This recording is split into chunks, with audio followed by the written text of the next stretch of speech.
Lord, turuan niyo po kaming magpatawad.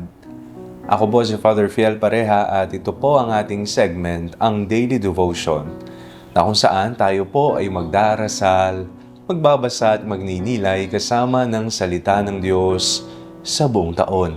Manalangin tayo. Sa ngalan ng Ama, ng Anak at ng Espiritu Santo. Amen.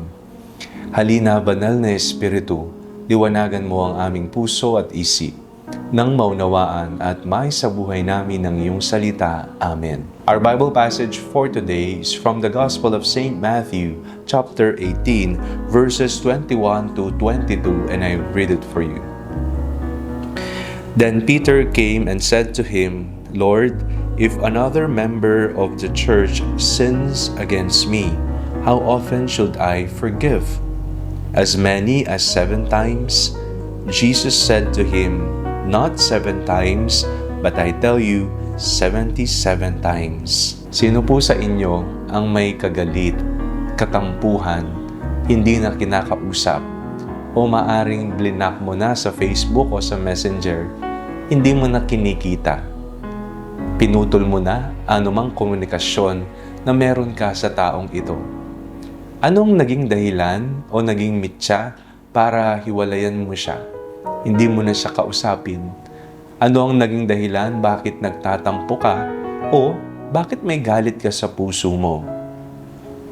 Ngayong panahon ng Kwaresma, tayo po ay pinapaalalahanan na ang Panginoon ay mapagpatawad.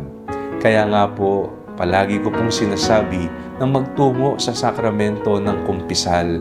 Ikumpisal lahat ng mga kasalanan, mga pagkakamali, mga pagkukulang at mga bagay na hindi ginawa na dapat nating gawin, na tayo'y nagkasala. Kung ang Panginoon ay mapagpatawad, tinatawagan din ng kanyang mga alagad na maging kagaya niya, mapagpatawad din.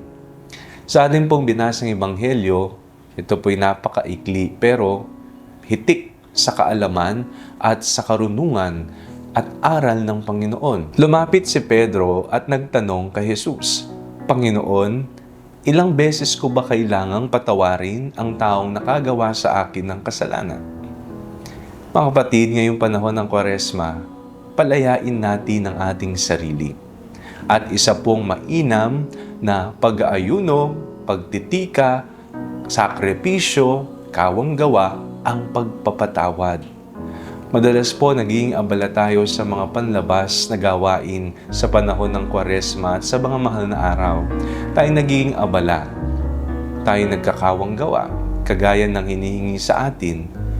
Pero wag po nating kalimutan na ang kawang gawa na walang panalangin at awa ay walang kwenta.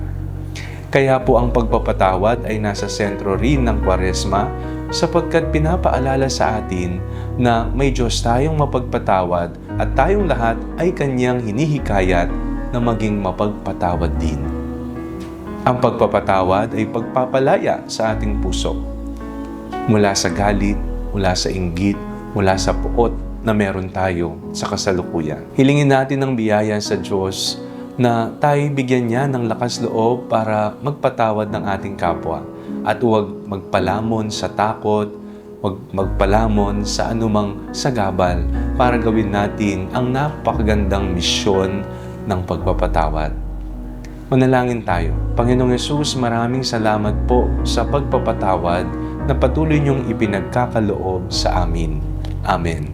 Sa ngalan ng Ama, ng Anak at ng Espiritu Santo. Amen.